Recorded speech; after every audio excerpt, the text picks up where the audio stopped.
Hey, everybody. Welcome to episode 87 of the Masterclass. My name's Cam Brennan. His name is at David J. Hogue because he got a new Twitter handle. Yes, I did. Remember follow-up for this week? Do you remember? Do I remember follow-up? Well, at the very end of last episode, you were just like, oh, by the way. And I got mad at you. Yeah. Yeah. Okay. So tell me the story, Dave. The story? Spin me a tale. Why did you change? You had such a unique Twitter handle. Because I felt like it was, it was hard to remember and didn't make sense to anybody else. And so, yeah, I just went with at David J. Hogue because that's who I am. Is that your name? Don't wear it out? That's my name. Don't wear it out. All right. Well, first of all, welcome, listeners. We hope that this podcast finds you wherever you are. I was going to say well, but we all know that, well, let me... Sorry about that. Wrong pipe. I'm hopefully going to edit that out. If not, I'm sorry. So let me just lay the groundwork for this episode, Dave. So that if you or I are a bit feisty, our listeners know why. Is that fair? Sure. So today is Thursday, January 19th. Mm-hmm. The last day of President Barack Obama's presidency. Mm-hmm. Well, I guess tomorrow technically is since they trade halfway through. So we're on the verge of Donald Trump getting elected. Not getting elected, no. Becoming president. He's already been elected. So that is in, like 16 hours. On top of this, my wife and child are out of town for the weekend, so I don't know how to function because I don't have a baby that's either crying or needing to be taken care of.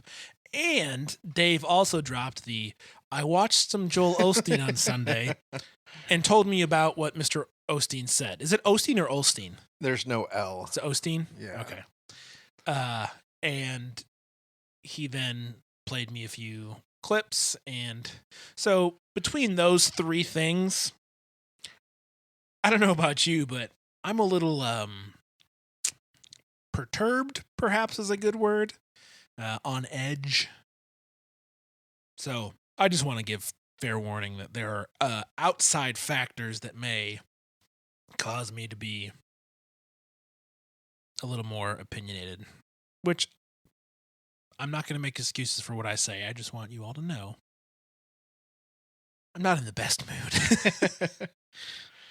So. Yeah, I think that was kind of my thing. Was it kind of took us a little bit to get I don't know, the blood flowing, the brain working, and then it was kind of like, all right, let's hit record. Yeah. time to hit the button. So well, because usually I get here and we catch up and we chat and talk with the family and whatever, and then it's usually about 30 or 45 minutes before we hit record. I've been here for over an hour and we just now started recording. So we had to get the as Dave said, yes, the blood flowing. But we're here. It's episode 87. Dave got a new Twitter handle. It's very exciting. Woo.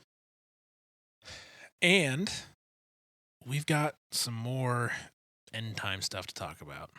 We do. Which is, well, it is what it is. But before I do that, I do want to take a quick moment to say I just finished listening to The Reason for God by Tim Keller. Mm-hmm. And it's really good. I think it's only like 6.5 hours long. It's like an abridged version, which I didn't realize when I got it, and I was kind of bummed about because I have the book and I've read most of the book, maybe more like half. But I got, I have a commute now because I'm back at the office, and so I decided I would give that a shot, and I would heartily recommend either reading the book or listening to it on Audible for anybody that is remotely interested in why believing in God is a legitimate thing to consider. So whether you're lifelong Christian and just want to be able to put some reason to your experience, or you are someone who is, I dare say, like me, who just kind of struggles with doubts and being unsure, and like I know what I know, but then what about these few things in these areas? Yeah, or somebody who doesn't believe in God, Mm-hmm. because what Tim does a very good job of in this book is explaining both sides of the argument. If you're a Christian, here's kind of your thought process. And if you're not, if you're an atheist, here's your thought process. And then pointing out the flaws that lie therein. And it is just such a good book. And I realize that that's such a huge spectrum of people. But when you're talking about the existence of God, that applies to everybody. Mm-hmm. And everyone has to make a choice. Do you believe that God exists or do you not? And then once you say yes, you've got options for how you want to proceed. And then if you say no, well, you've got options too. You could be an atheist that's compassionate and believes in social justice and the, sanctity of human life, or you can be an atheist that is some variation different. And same goes for Christianity. You've got some people in Christianity that think that poverty is a choice and just get a job. And what Bible are you reading? You don't have it. And then you have Christians that have compassion about social justice and this thing. And so I'm not trying to paint anyone into well, if you're an atheist, you're this, or if you're a Christian, you're that, because guess what? There are shades and variations of all of them. But what Tim does a very good job of, if I can be a bit repetitive here, is explaining the issue that's at hand, how different people react to that, and why there are flaws in certain approaches to it. And so he does not lay out a single proof that says, yes, because of this, God absolutely scientifically, empirically exists. What he does is he builds I'll call it a box of clues, that as that box gets fuller with clues that point to God's existence, it gets heavier and therefore carries more weight and more momentum. And so by the end of the book, you see all of these clues that point towards the existence of God, and individually, they're not going to knock your socks off. But if you take the whole breadth of what he discusses and see it as a whole, all of a sudden it becomes much more likely and much more reasonable and logical to come to the conclusion that God does exist. Mm-hmm. And now if you're a person that wants scientific proof, I'm going to follow the scientific method and come to God at the end, you're not going to be satisfied ever. No. Because you can't do that with love, you can't do that with beauty, you can't do that with purpose, but we all believe in those things or want to. Mm-hmm. And Tim is not here to spin you a lie. He's just simply there to present evidence, sound logic, and sound reason, and, let people come to their own conclusions. And so if you like books that are written by intelligent, considerate, and humble people, can't go wrong with this one. I genuinely want everyone to read it. That is a high recommendation. Yeah, that went longer than I thought. I got excited. It's so good. It's so good. Yeah, and this is, for me, that's one of the raising my children and talking about their faith and what they believe. My biggest thing to them is you put some effort into why you believe what you believe, because just believing it because mom and dad do, or believing it because that's what you heard at church, or that's what you heard at camp, or whatever, that's really not a good reason to believe that. And I just whatever you land on, and I've said this before, God is a big God and he'll show up. But if and that's even in that, I think there's even just an individual responsibility to be responsible to respond to him, of just this is what I believe he is revealing to me, and I believe this is the obedience that he is calling me to, and that's where we need to be. So yeah, I think that's a valuable thing to have, and I'm definitely going to check that out. So Yeah, we'll have a link in the show notes to that book. And then we'll also have a link in the show notes to our Patreon page, which again is supported this month by Wilby and Katie. You guys are awesome. If you want to join Wilby and Katie in supporting us, I think that'd be okay. We'd be more than happy to let you do that. So follow the link to the Patreon page. You can read about what we're doing, what we want to do in the future, and if that sounds like something you want to contribute to, we'd be very appreciative. Anything else, Dave, before we jump into our main topic today? I think we're good to go. All right. So we talked about the tribulation, and we've talked about the abomination of desolation. Mm-hmm. Now we're moving on to the coming of the Son of Man. Mm-hmm. Kind of the culmination of everything that we've been mm-hmm. discussing these past few episodes. So would you do the honors, sir, and read our selected passage for this episode?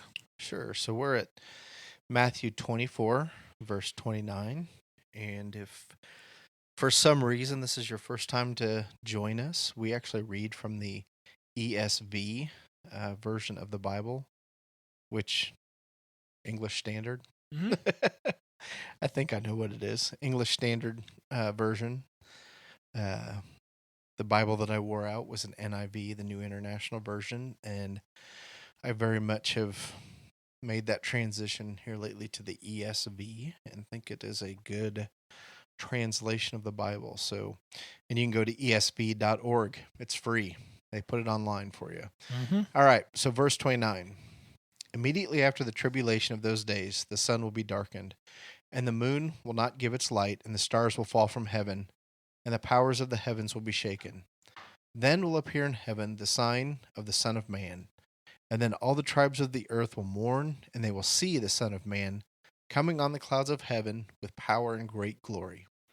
And he will send out his angels with a loud trumpet call, and they will gather his elect from the four winds, from one end of heaven to the other.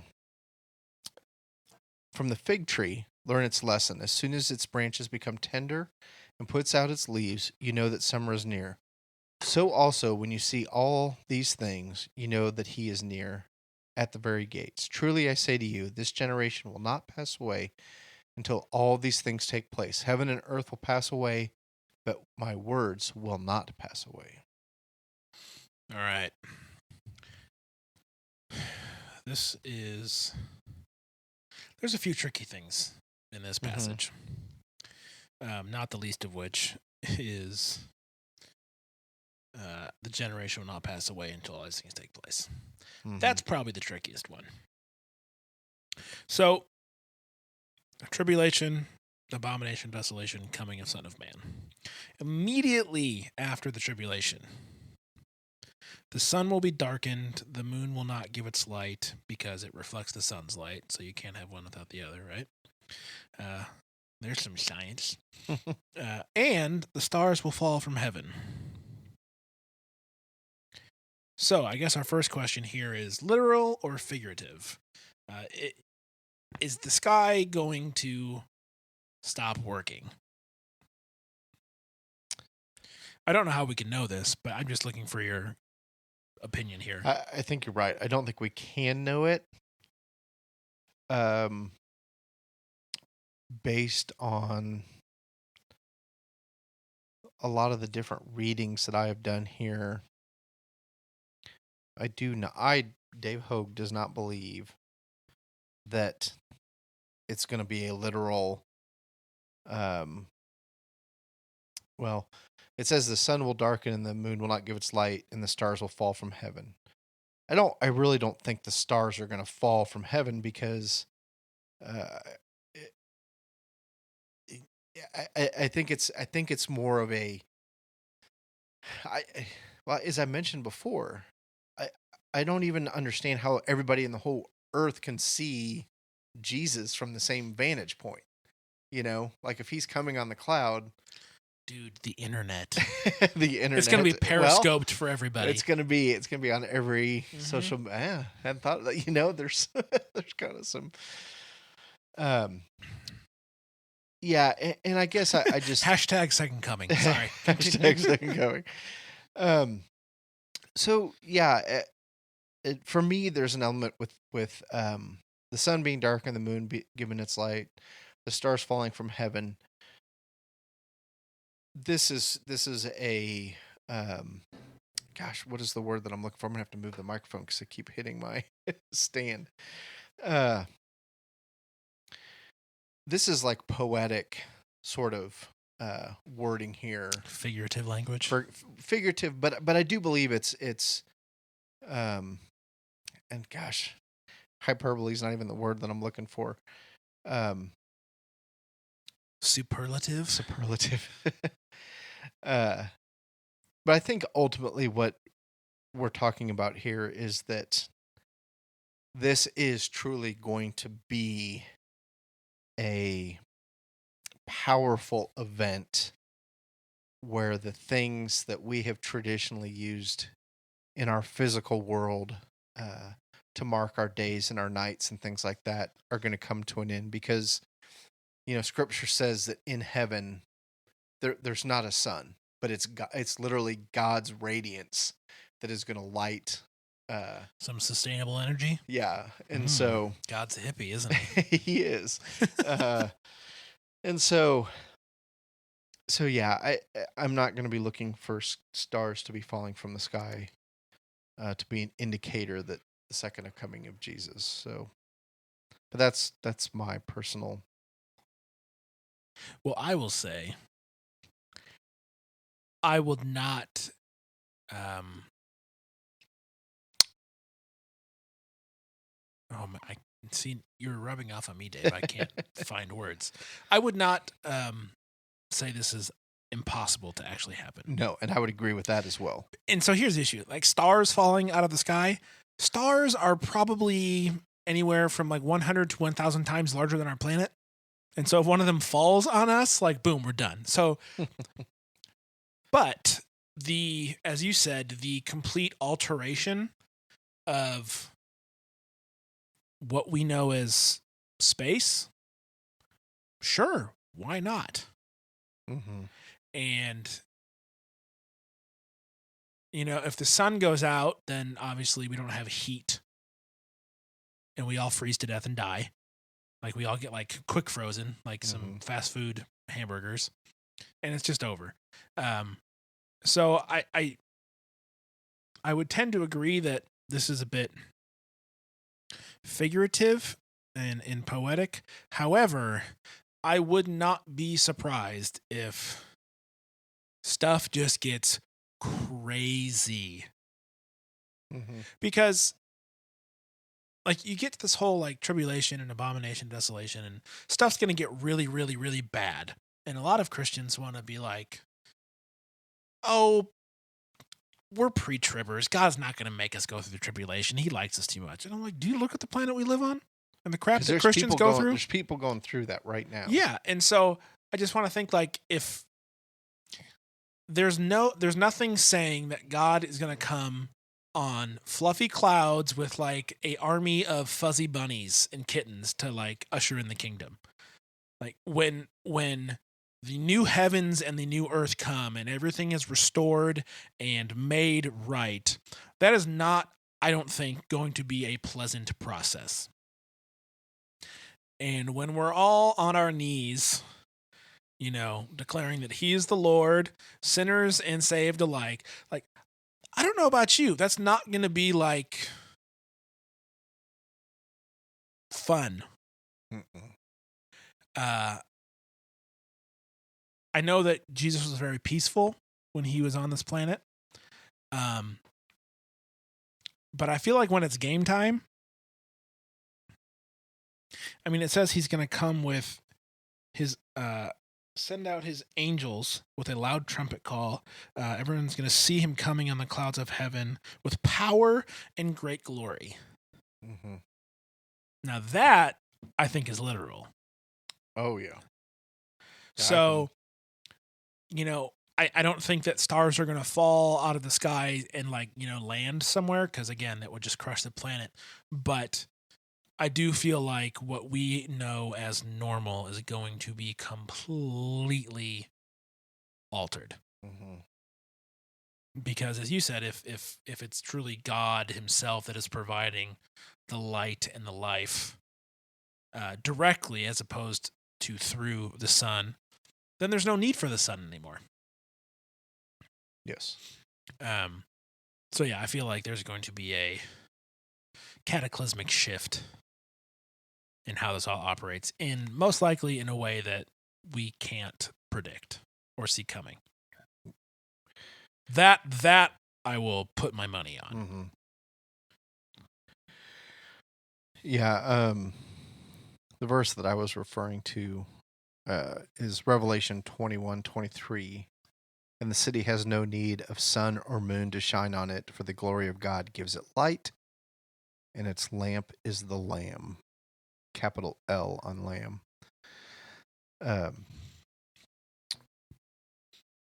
Yeah, and so, you know, there's certainly this, you know, the scripture talks about old heaven, old earth, and there's going to be a new heaven and there's going to be a new earth. And I truly think it's going to it is something that we can't even begin to comprehend. It's going to be so incredible. And is shifting gears a little bit here, is I've started kind of studying this, and I'm 45, almost 46 years old. I'm realizing just how much I have avoided this topic in my Christian walk, and just never really have wrestled with what I think about the second coming with Jesus and the tribulation and the end times and all that kind of thing. And one of the things that I really believe, this idea of tribulation is much bigger and much longer and much just grander than what we as Christians, I think, want to do in terms of, you know, 7 years or 1,000 years or whatever. And I even think there might be an element of, just because we're not experiencing it here per se in America, doesn't mean that there aren't Christians throughout the world who are experiencing the tribulation right now. And yeah, time's a funny thing. It is. And then even with God, the whole, you know, do I truly believe King David is still in Hades right now?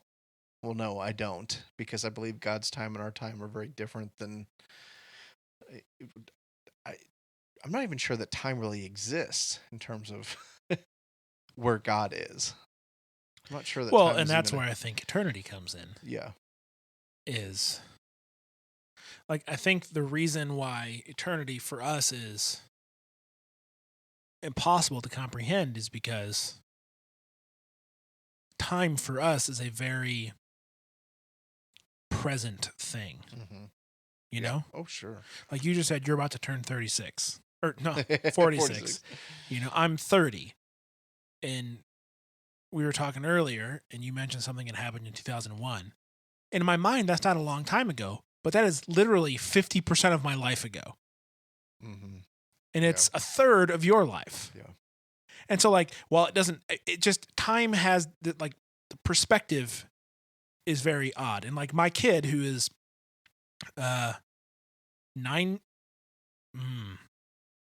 8 weeks old. 8 weeks old. I got ahead of myself. I forgot what day it was. She's 8 weeks old. One day for her is an enormous amount of her entire life. Mm-hmm. Right? So 8 times 7, quick. That's what, 56? Football math. 8 times 7, 56. Yes. Okay. So she's been alive technically 57 days because she was 8 weeks yesterday. 1 day, that's like 1.8% or like 1.6% of her whole life. I'm 30.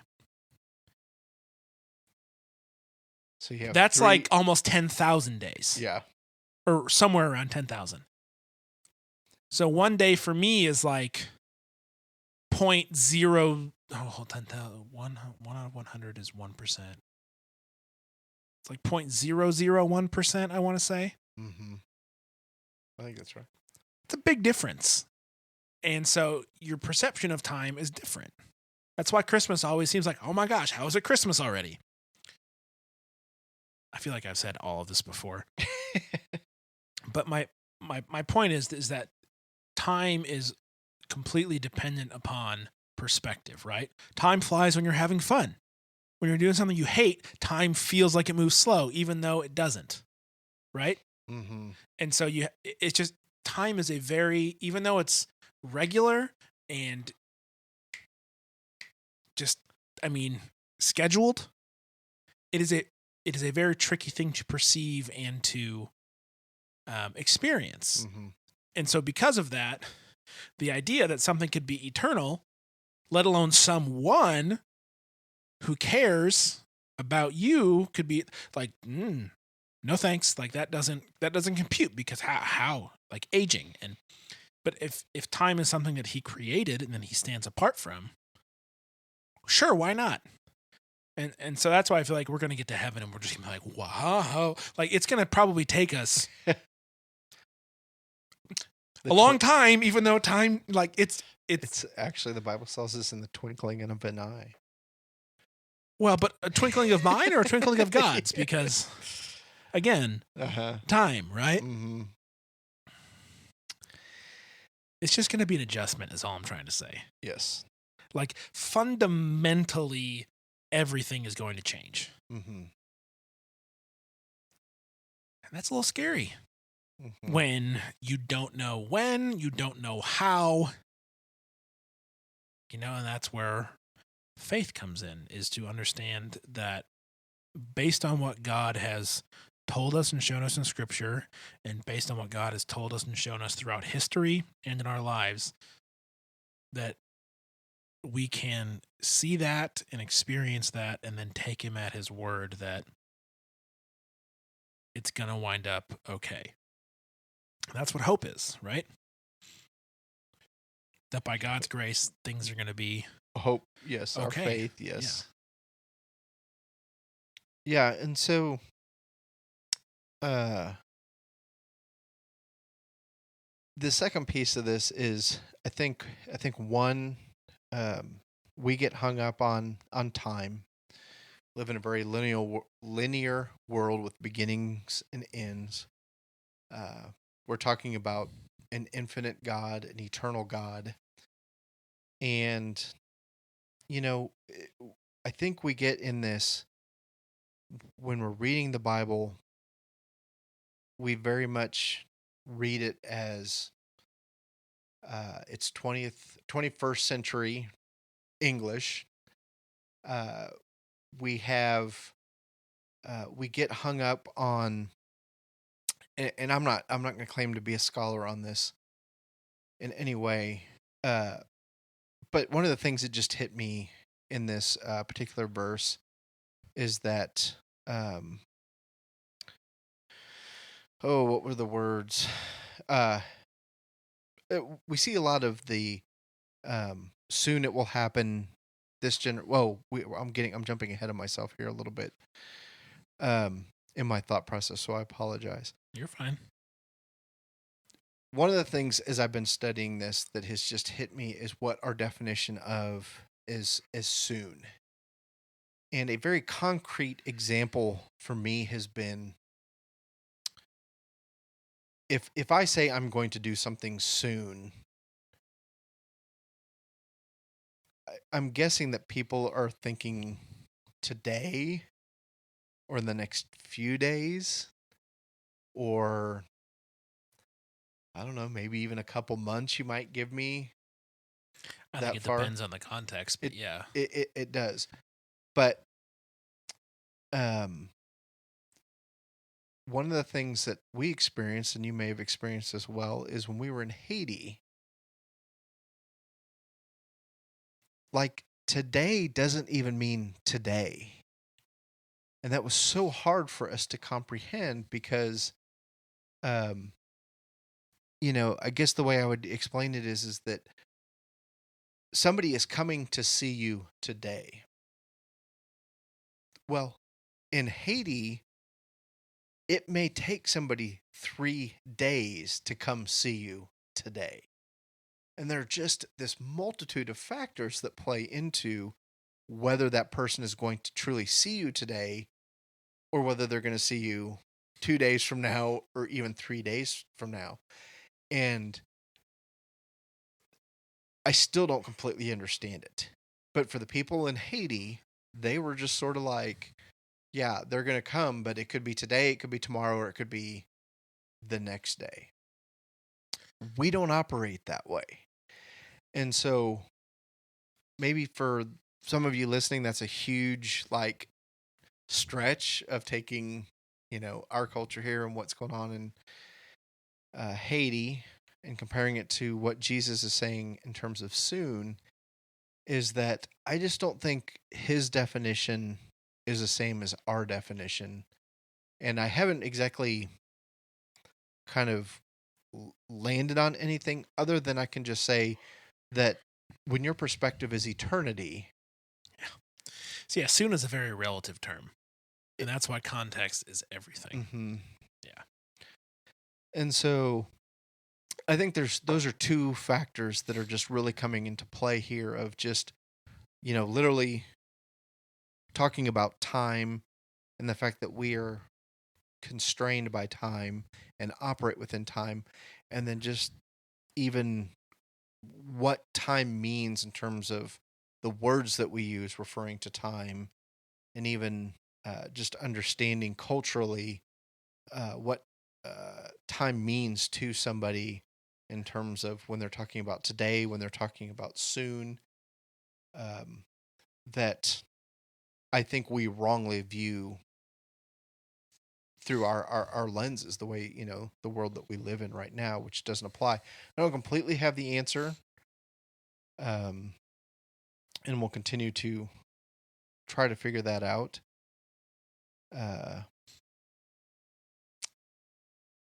But yeah, because certainly, not if you're not a Christian, there's like kind of this, okay, it's been 2,000 years. What's going on if Jesus is coming back? Why is he taking so long? And, this truly is kind of the longest period in terms of even what we have with our biblical record of our faith, or of our history with God. Is there's really never been, the previous was 400 years of silence, and now we have 2,000 plus years of really nothing being recorded or nothing being of the level to scripture in terms of what we've experienced. Yeah. So, from the fig tree, learn its lesson, Dave. Mm-hmm. As soon as its branch becomes tender and puts out its leaves, you know that summer is near. Okay, so setting the stage. Something common these people understand. You know the tree is about, or summer's about to come because this tree is getting ready to do its job. So also, when you see all these things that we've been talking about for the last 3 episodes, you know that he is near, at the very gates. Okay. Notice how he doesn't say, you know that he will show up 5 days after that happens. Because again, Jesus doesn't know, which still bothers me. Mm-hmm. How can he not know? That to me is like, that is a sticky point for me. I don't like it. I don't like it. Well, I guess my first question is do you think that holds true for Jesus who is here on the earth versus Jesus who is in heaven now? Or wherever he is? Ooh, okay. So there's another fun time question. Because when he was on earth, if we believe what Scripture says, Jesus is fully God and fully man. Mm-hmm. And so how can he know in one place and not know in another place? True. You know what I mean? Yeah. Like, he didn't give up any of his divinity. He gave up his place and his, he took on physical form. But the second that we say he gave up any of his divinity, then we get into some of the heresies that we talked about a few episodes ago. And then a non-perfect, non-fully divine person died.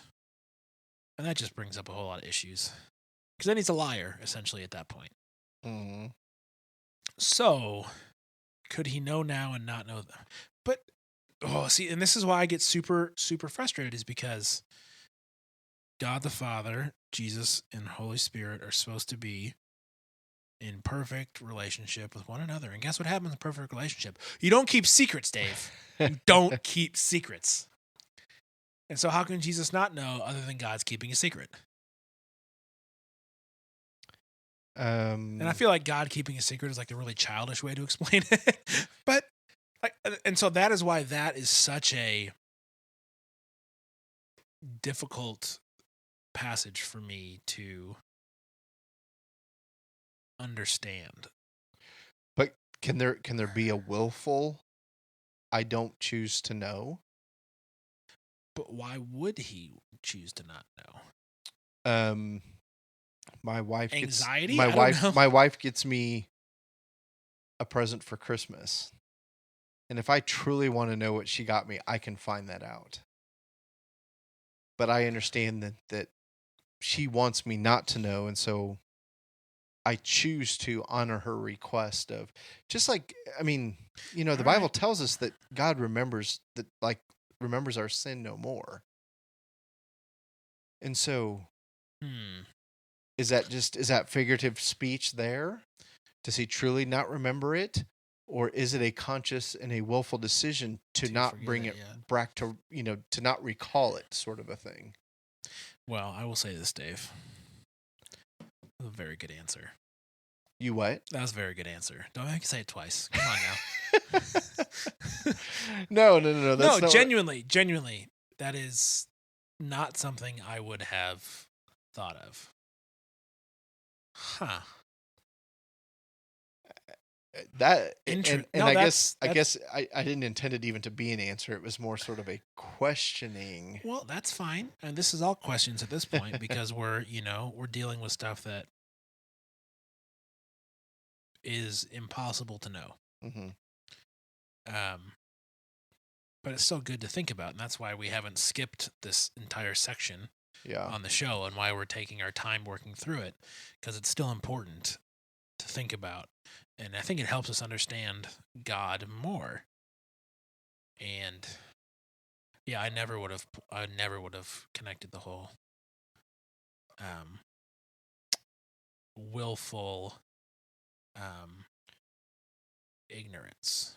Because Hebrews 8:12 is the verse. For I will be merciful toward their iniquities, and I will remember their sin no more. It doesn't say God forgets. It says he will remember no more. And so to me, there has to be this element of God choosing. Totally, yeah. So, and I don't know if that's a stretch. No, because I feel like the term forget could be willful or just a matter of, I just forgot. You know what I mean? Like, it just happened that way. Whereas, what does it say again? He will remember no more. That is an active decision. And I would agree. Like, from this moment forward, I choose proactively to not remember that anymore. Yeah, that to me is much stronger and shows a specific intent, other than saying he's just going to forget about it. Mm-hmm. Yeah, definitely. So, continuing on. So also, when you see all these things, you will know that he is near. Okay, I already talked about that. Truly, I say to you, this generation will not pass away until all these things take place. Heaven and earth will pass away, but my words will not pass away. Okay, so that's where generation, that is a time-based term. Mm-hmm. We have an understanding of generation that is what, roughly 40 years? Is that kind of what we landed on? 30 years is a generation? I would say it's even Less than that? less than that. I thought it was like 20? 25 years. Yeah. Okay. But yeah, I suppose that's if you're going in terms of if you're going in terms of the way we define generations right now, it tends to be 20 to 25 years. I do recall, Israel became a state in 1948, and I know people talked about the generation after Israel becoming a state was going to have, and it's one of those ones that has come and gone. But I truly remember like 1987, 1988, there kind of being some of this stuff going on of, oh, it's been 40 years. Well, they were applying a value to a term and to something that was said that I don't think was ever intended.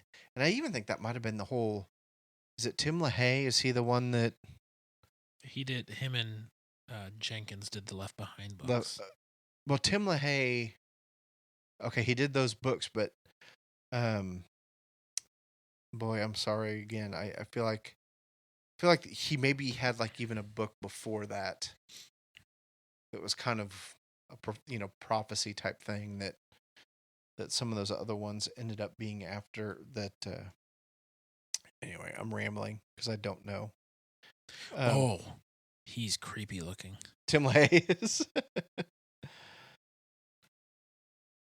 He was born in Detroit. Well, that explains a lot, right? Hey now, you, sir, better watch it. I might just cut you because that's how we do things. No, I'm just kidding. We don't. Hey, I'm from the South Side, so. Detroit's a lovely place. You should try it out sometime. I've never been to Detroit. What? I don't even know that I've been. No, I've been to the Upper Peninsula in Michigan. That's the only place I've been in Michigan. Is the UP. I mean, that's not a bad place to go. So, but yeah. Oh, Tim LaHaye died. Oh.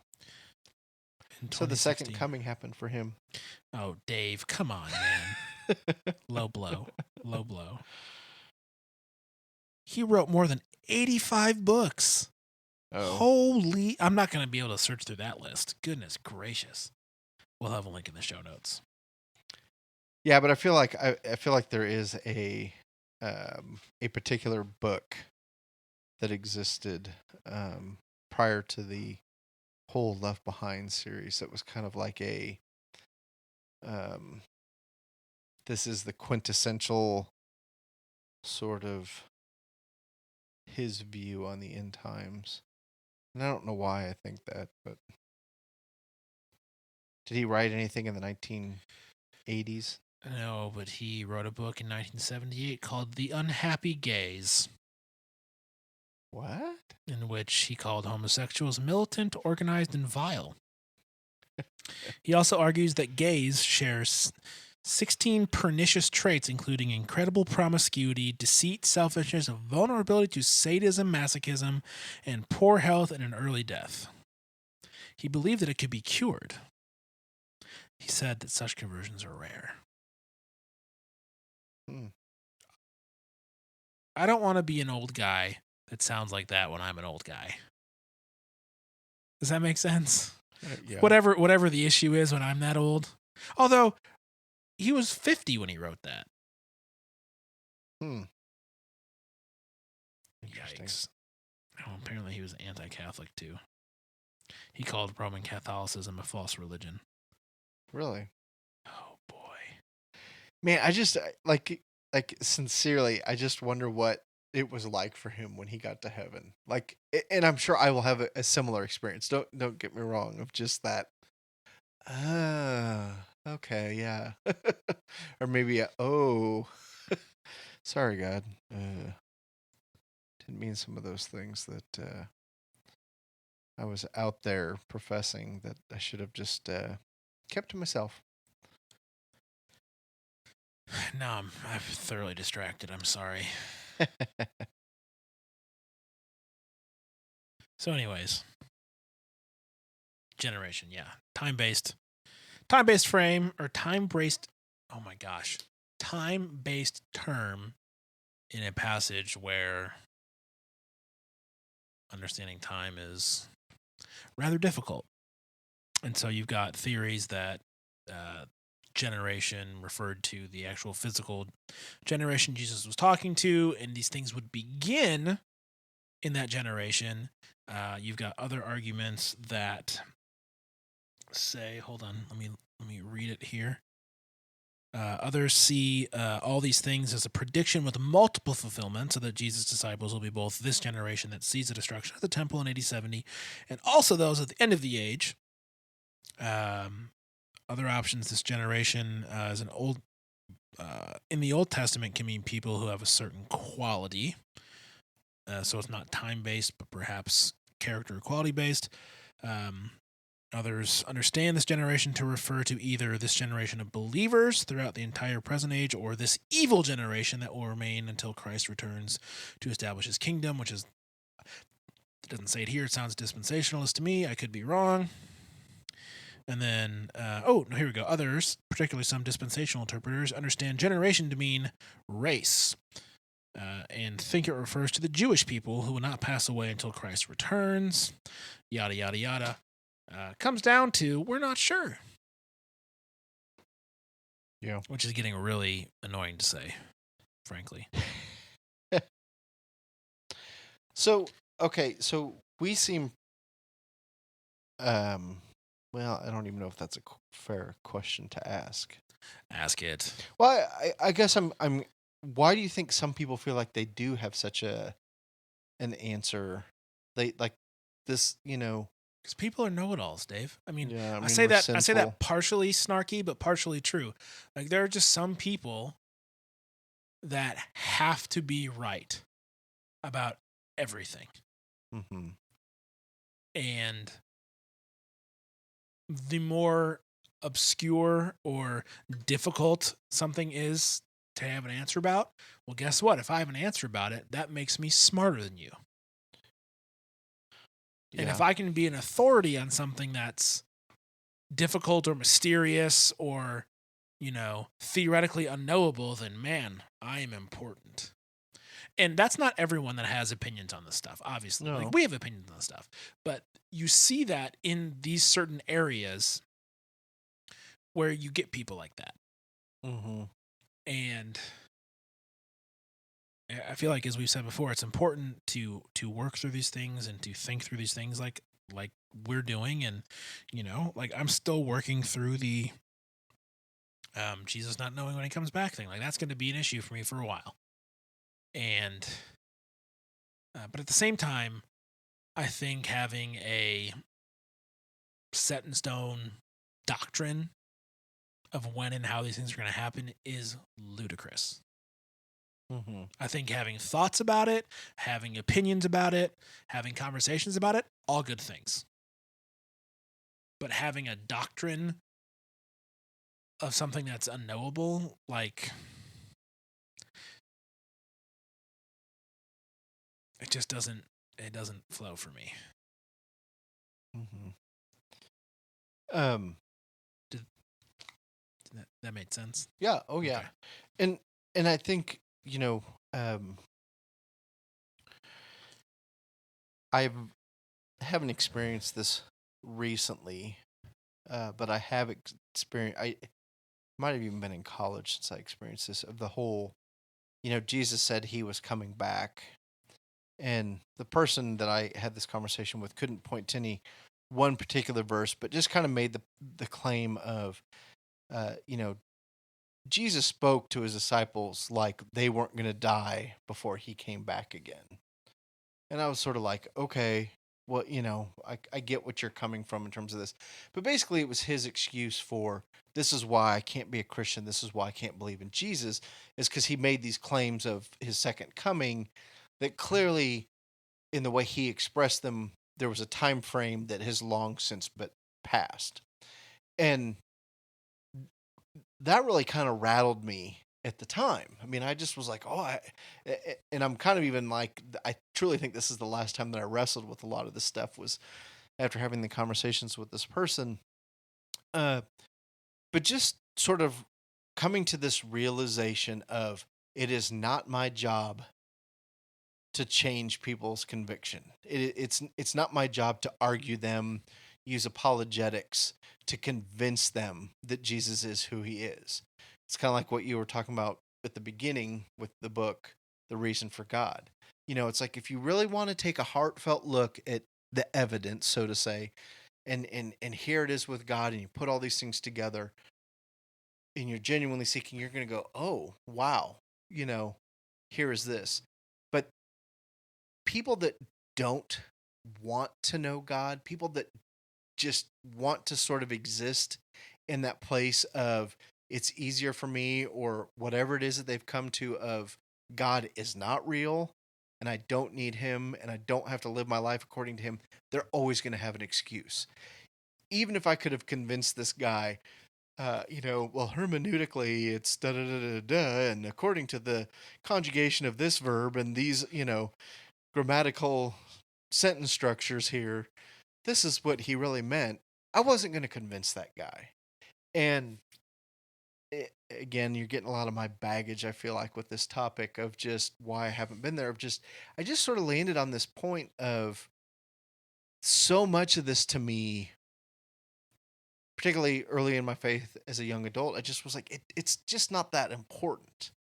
And I'm not saying that's totally true, but for me, in terms of where I was in my journey, was you can really get hung up on a lot of this stuff, and there's a lot of things that you're not going to convince people of, and sort of landed at this place of God, I believe you, I trust you, and much like we say about this podcast, of I feel like it's come back full circle to me, and I'm wrestling with it again.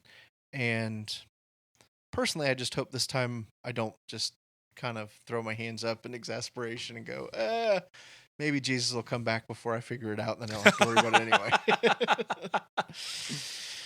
So, well, we can hope, right? Yeah. Well, I don't have anything else to say. I probably shouldn't. My brain is zapped. Yes. I would agree. It's that obvious, huh? Sorry. No, I'm with you. All Mine right. as well. Well, that brings us to the end of episode 87.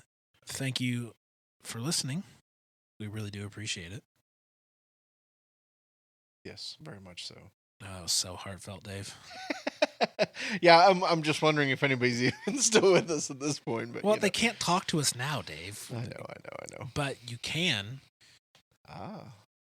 get in contact if you want to. Mm-hmm. Don't make me beg, please.